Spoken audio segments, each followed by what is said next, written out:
From the Storm Team 8 Tracking Center, this is a winter weather alert. And good morning, West Michigan. We are starting off with snow out there, but it's pretty dependent on where you are. Those heaviest snow bands continue to set up near and west of 131. At this point, with lake effect, we start to look for those darker blue pops of color, and that's where we see a reduction in visibility quickly, road conditions decline, and near whiteout conditions. And this band has been fairly steady over the last 30 minutes or so, stretching from about Grand Haven area all the way down towards Wayland. Another one trying to set up towards 196 Holland, stretching down to Allegan. So again, if you're in that direction, keep in mind it is going to be tough on those roadways out there. Now, we haven't gotten a ton of snow reports. What you're looking at here are those radar estimates. And again, it's right where some of those bands have continued to set up. We're seeing some reports or estimates in there between about 3 to 5 inches. And these are some official reports that we got yesterday. In Grand Rapids, 1.7 inches as of about 10:15. Kalamazoo, 2.5 inches just after 11. And then Cascade early this morning, just over 2 inches. A look at that hourly planner. That snow does continue as we head throughout the afternoon, simply that lake effect component. And that's why we're holding on to this winter storm warning for most of our counties. Counties east of 131 still holding on to that advisory, just lesser impacts expected there, but certainly still dealing with some of that blowing snow. Regardless, all of these will expire at 1 a.m. on Friday. So I wanted to walk you through our future cast here because we're going to see a little bit of a short wave or a little bit of a dip in that trough as we continue to head throughout the morning. And with that, it could trigger a pretty steady and impactful lake effect snow band here.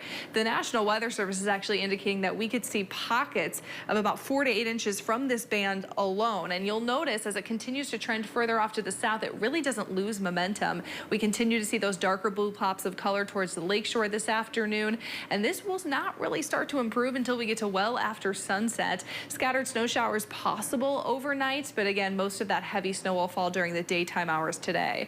So we're still holding on to our forecast of about 5 to 8 inch totals over Wednesday and today. That will continue again for west of 131. We're still potentially going to see some slightly lower totals directly at the lakeshore thanks to those high winds, and that's what's blowing some of the snow further inland. Kent County, though, will be right on the cusp of where we see some of that heavy snow and some of those lighter totals. Winds will also start to improve as we head throughout the evening as well. We're still holding on to sustained winds at about 15 to 25 miles per hour, and then tonight we'll dive down to about 5 to 15 miles per hour.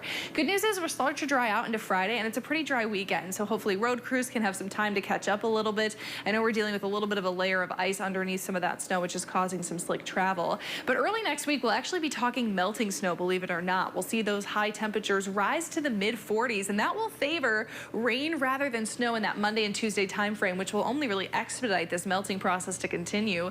Wednesday and Thursday, we're looking at a chance for maybe some scattered snow showers as that lake effect component tries to make a return, but it doesn't look like anything as significant as we're seeing today. So again, a little bit less than 24 hours as that winter storm warning continues, and we'll continue to watch that band drop down, which certainly could make things a lot worse on the roadways. And we've already seen our fair share of accidents and closures this morning. Blake, how are things looking right now? Yeah, Sarah, we have a few closures to tell you about. Grand Rapids is slow but manageable, but it's especially in those lake effect bands that we're seeing some pretty major issues. We have 2 big closures that we continue to track at this hour. First of which is on US 131 northbound, and you can actually see rescue crews on the scene. What looks to be a pretty significant crash.